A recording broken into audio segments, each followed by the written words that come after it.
There's an article I wrote linked to, I think, something I picked up, somebody that made an interesting sort of statement about the people you should hire when you want to build up your digital expertise. The person that did I think it was, whatever, it doesn't matter.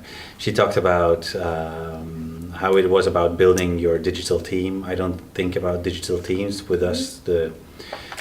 The specialists we have in-house are really mingled within everybody else, so it's not a team as such, it's resources that are allocated where needed, so to speak.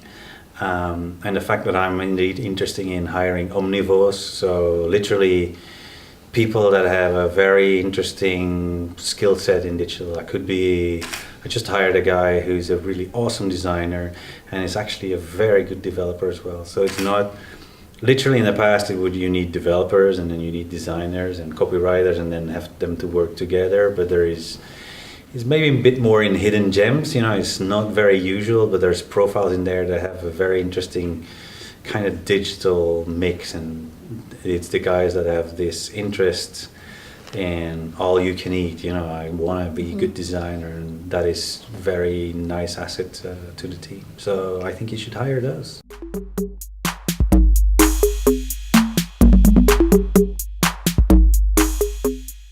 Well, when I talk about change, same as in the title, change architect, or how we think about change, I think about the agency, I think about communication on the whole, I think about basically the whole set of things, of the whole idea and what we should do. When I think about or talk about surprise, it is more about one of the key elements that you gotta have in the campaign. Change is related to our way of thinking about campaigning altogether. And there's a lot of interesting thing about change, particularly because a lot of time when we talk about change, we focus too much on what we want to change for tomorrow instead of what we want to change for longer.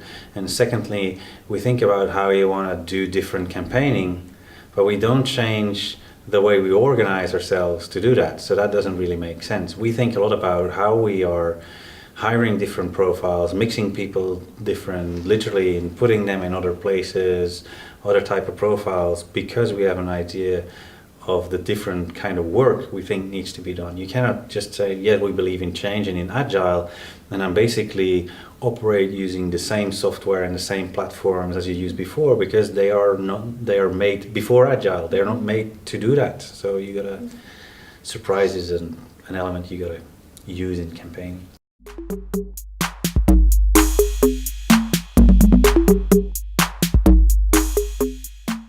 Well, I don't think it's only because we don't always understand it, because I think there's a lot of digital specialists that advise brands and companies that focus on technology rather than anything else. So it's not just the communication manager who's got also a bigger scope of responsibilities that he doesn't necessarily understand the whole thing about digital. A lot of the specialists make the same mistake. And what I mean with that is that for one reason or the other, whenever we talk about digital or whenever we think about campaigning in digital, we immediately go down to a very tactical level. Mm-hmm.